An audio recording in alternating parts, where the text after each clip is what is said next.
Muy buenas tardes, nuestros queridos estudiantes de CETESA. Nos da mucho gusto presentarnos nuevamente. Ya han escuchado mi voz en los otros videos. Mi nombre es Baltasar Núñez y es un placer presentarles estas últimas dos clases que vamos a considerar aquí en nuestro curso Evangelización e Crecimiento. En esta presentación que vamos a hacer en esta ocasión, vamos a hablar de las escuelas de pensamiento, en donde vamos a agrupar los nombres de las escuelas y sus elementos que tienen dentro de cada una de las escuelas, pero también vamos a elaborar de allí los principios que extraemos de estas escuelas de pensamiento y las presuposiciones, es decir, de dónde partimos en presupuesto. Entonces, veamos estas escuelas en nuestra presentación aquí acerca de cómo las podemos visualizar en 4 etapas. La primera de ellas es la escuela concéntrica. Esta escuela, como ya su nombre lo dice, pues concentra la actividad evangelizadora en un elemento. Se concentra pues en elaborar el trabajo de evangelización en un elemento. Y este elemento puede ser varias cosas, pero la evangelización se hace alrededor de esa una cosa que se selecciona. Puede ser un predicador famoso o una persona, un cantante, un evento musical, una actividad pastoral permanente a una comunidad, una película o medios audiovisuales o otros elementos que pueden escogerse para utilizar ese un elemento y concentrar el trabajo de la evangelización. Naturalmente, ¿qué presupone este escogimiento de este elemento? Presupone que a través de ello no logramos todo el proceso de evangelización, sino que lo que logramos es, por decir así, hacer un ablandamiento, un acercamiento, una penetración de los grupos, de las familias. Se puede dar en un barrio, en una colonia o a un grupo determinado de personas. Es como un ablandador para ganar el oído de los extraños. Bueno, pasemos aquí entonces a otro elemento, que es el segundo, que le podemos llamar el elemento o la escuela de pensamiento de evangelización administrativo gradual. Este elemento administrativo gradual presupone que, o mejor dicho, propone que la iglesia o la organización evangelizadora hace un programa de trabajo, elabora un plan. Puede ser un plan de 5 años, puede ser un plan de 1 año para la evangelización, y naturalmente va a hacer una concentración de varias actividades, de varias concentraciones, de varias metodologías y estrategias también para poder llevar a cabo este trabajo. ¿Qué implica? Una buena programación, una buena preparación, una buena preparación de un equipo para que le dé seguimiento. Ponemos aquí como ejemplo que, por ejemplo, en enero debe hacerse la organización de los grupos que van a trabajar, células, grupos de oración, evangelización de casa a casa, distribución de folletos o lo que sea. En febrero va a ser la capacitación de los líderes para que sepan cómo es que van a trabajar. En marzo la capacitación de los visitadores, ya de los grupos que van a trabajar específicamente este elemento. Y luego en abril la visitación casa por casa, es decir, es un elemento gradual que se programa. Veamos entonces, veamos además, más adelante, otra escuela, que es la escuela que se ha dado en llamar la de análisis y proyección. ¿Qué significa esto? Bueno, esta escuela afirma que solo un porcentaje de creyentes tiene el don de evangelizar. Los demás tienen una función de testigos presenciales. Bueno, esto ya lo hemos discutido en la parte de la teología un poco, pero lo que enfatizamos aquí es que naturalmente todos los cristianos estamos llamados a ser testigos, pero no todos tenemos el don de hablarle a las personas, el don de predicar, el don de cantar. En efecto, la evangelización debe y puede hacerse a través del uso de diferentes dones. Entonces, ¿qué presupone esta idea? Bueno, que en la Biblia no se habla específicamente de un don de evangelismo. Sin embargo, hay algunos versículos en donde podemos encontrar que está incluido este don. Por ejemplo, en la lista del capítulo 12 de Primera de Corintios, que difiere un poco de la lista de Romanos 12, 6 a 8. Ustedes se fijan, lea despacio, apunte por allí estas citas bíblicas, va a encontrar los dones en Corintios, por ejemplo, los dones como de sanidades, de fe, de lenguas, de interpretación de lenguas, etcétera, etcétera. En tanto que el listado de Romanos es como más práctico, es el listado contiene asuntos como por ejemplo el don de administrar o de liderar, el don de dar, de repartir. Si usted se fija, es diferente la lista. Si leemos por otra parte en Primera de Pedro 4, el capítulo 4, versículos 10 y 11, y también en el capítulo 21 de Hechos, encontramos ya la labor de evangelista. En efecto, en Segunda de Timoteo, aquí esta cita que tenemos, hace mención San Pablo, o mejor dicho, exhorta San Pablo a Timoteo que haga la labor de evangelista. Entonces, en ese sentido, pues, sí existe algo así como un ministerio, como un talento, como una exhortación, un esfuerzo para hacer el trabajo específico de evangelización, pero no tanto como un don. Pero todos los cristianos podemos ser involucrados no porque tenemos el don especial de evangelizar, sino porque somos testigos, como lo hemos dicho al principio. Pasemos entonces a otra escuela. Esta escuela probablemente es la que en cierta forma es más funcional para movilizar a toda la iglesia. Es la escuela centrífuga. Esto lo ilustramos con un sistema de movimiento que se utiliza en los elementos que sirven para, por ejemplo, para acarrear agua, para acarrear líquidos o mezclar líquidos. Centrífugo quiere decir que parte del centro y se distribuye alrededor para ir afuera a hacer su labor. Esta escuela enseña que la acción del cuerpo de Cristo debe estar siempre activa, útil en el trabajo de la evangelización, y que se lleva a cabo desde el centro, o sea, desde dentro de la iglesia hacia afuera. Sucede lo contrario con la visión de la evangelización que acabamos de hablar de las otras escuelas. Aquí encontramos, va a llenar usted estos espacios en su manual, usted va a tener oportunidad para repensar un poco más estos espacios y podríamos llenarlos así. Sucede lo contrario de la visión del evangelista que nos habla San Juan en el capítulo 4, versículo 20, que es el Señor Jesucristo con la mujer samaritana, Isaías 27, 13 y estas citas, y encontramos que también hay evangelización en el templo. Como Jesús se concentraba mucho de lo que dijo en el templo, podemos evangelizar en templos. Los primeros discípulos o la iglesia primitiva evangelizaba en sinagogas. Pero hoy pues también podemos utilizar los templos. No es que sea prohibido, pero no debe ser esa la principal acción de la iglesia. Entonces, aquí podríamos llenar estos espacios con otros elementos que yo acabo de agregar aquí. Dios da entonces al cristiano el testimonio y la capacitación para manejarlos, para que nosotros los cristianos manejemos las verdades eternas, las verdades bíblicas que sean adecuadas para que en todo lugar y en toda forma podamos ajustarnos al trabajo de la necesidad del pecador que necesita a Cristo. Aquí podemos llenar este espacio que usted tiene ahí en su módulo. Los personajes de los evangelios se multiplican tantas veces como personas participan en las oportunidades que tienen, es decir, compartiendo su testimonio. Encontramos varios de estos ejemplos. Bien, ahora tomemos otros elementos después de esta escuela. Ahora hablemos de los principios. Ahora vamos a hablar de todo esto que hemos aprendido, ¿qué desprendemos de estas escuelas? Pues aprendemos varios principios. En primer lugar, que nuestra vida debe ser un testimonio, una luz para los que nos rodean. que el cristiano tiene que aprender a hacer luz, y esto es lo que tenemos que predicar en la iglesia. No podemos confiar la evangelización a expertos, a especialistas.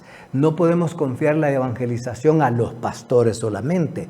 No podemos confiar la evangelización a los que son teólogos que han estudiado.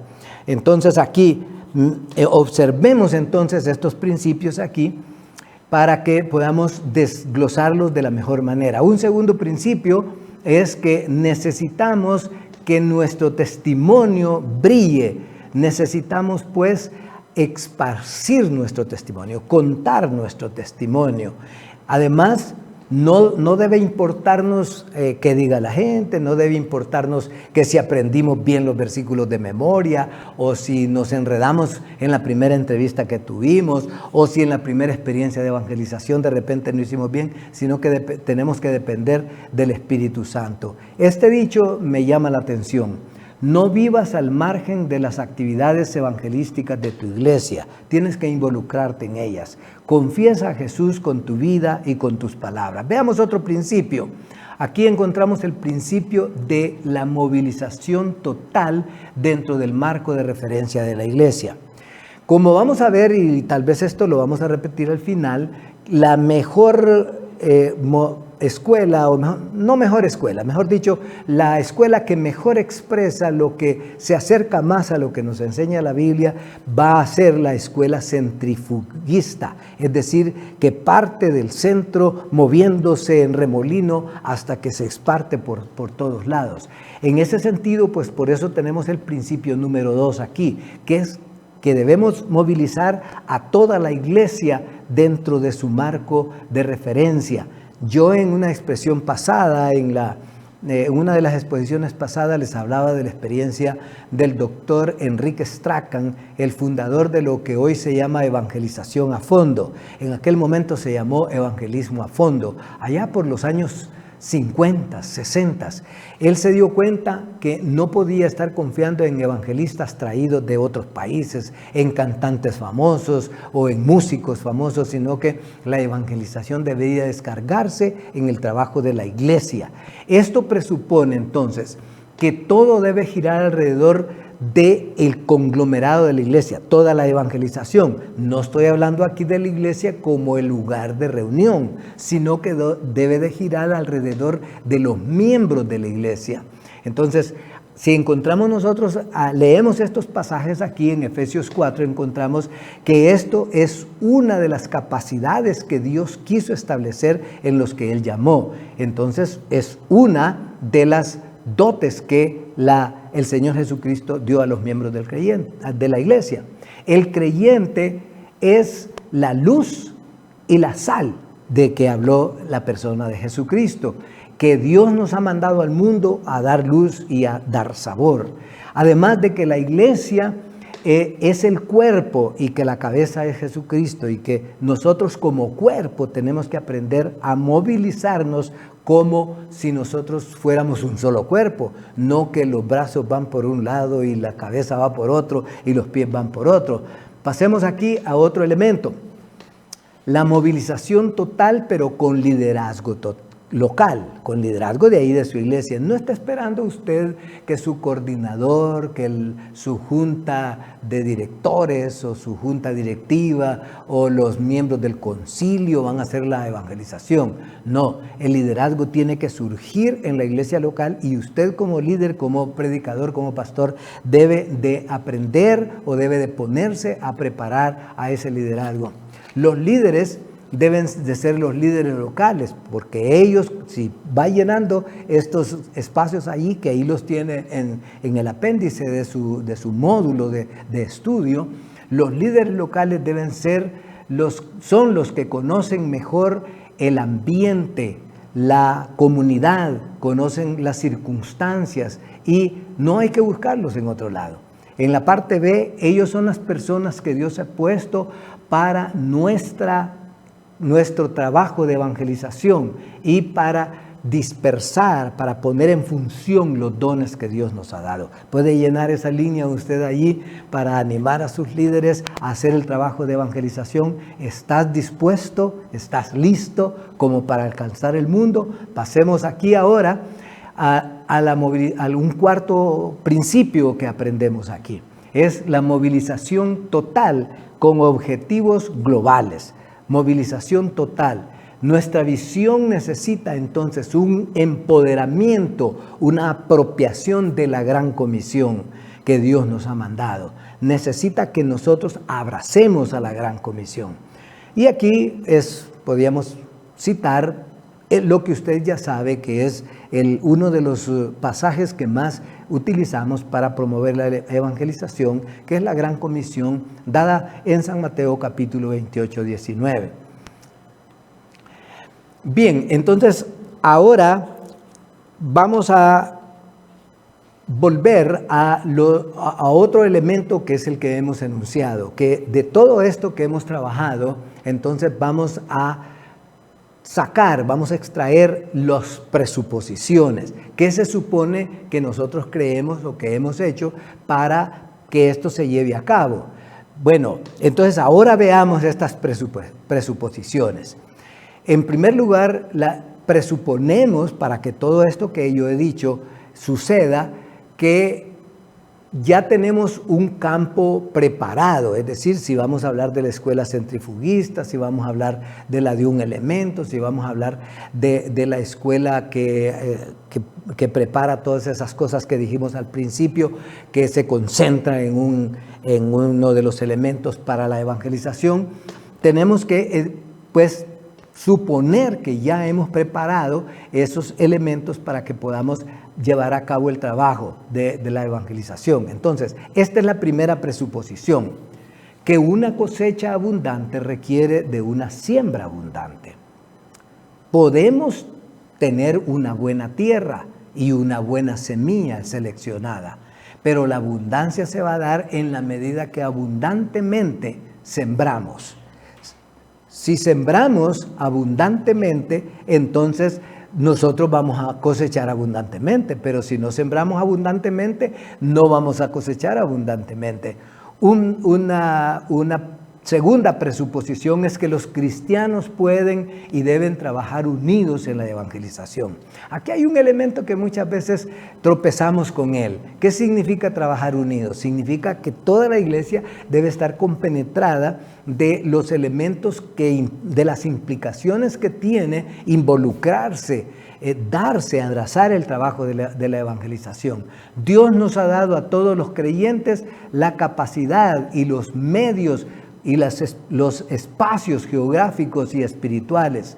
Nos ha capacitado mutuamente para el cumplimiento de la gran comisión y se requiere que en ella todos estemos, es decir, se requiere la capacidad de abrazar la gran comisión y de comprometernos con ella para poder llevar a cabo este trabajo. Bien, un tercer presupuesto es que los cristianos deben de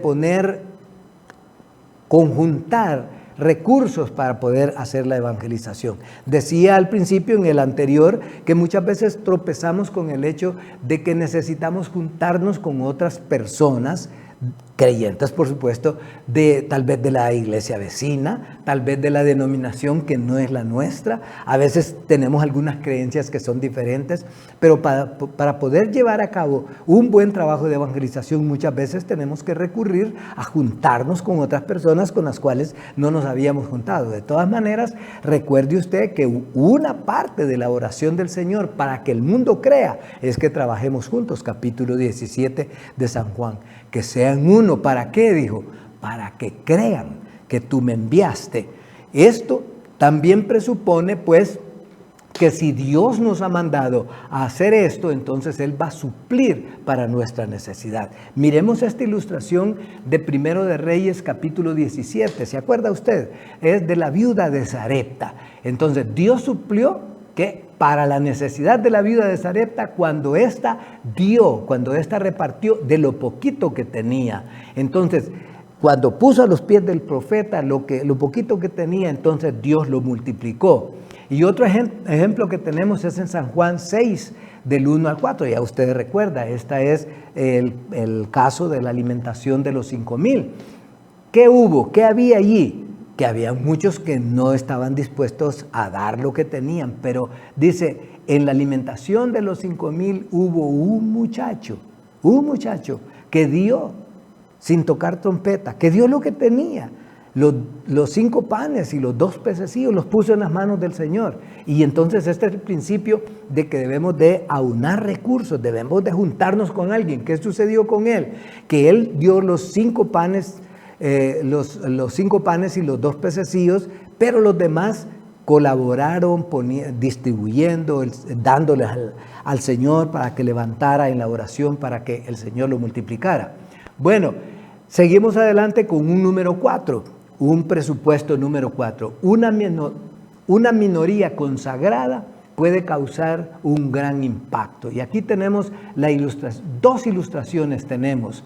En el capítulo 17 de Hechos tenemos una ilustración de este hecho. ¿Qué es lo que pasa en el capítulo 17 de Hechos? Bueno, ¿cuántos habían trastornado el mundo entero? Dice en el capítulo 17 de Hechos. Lea el pasaje.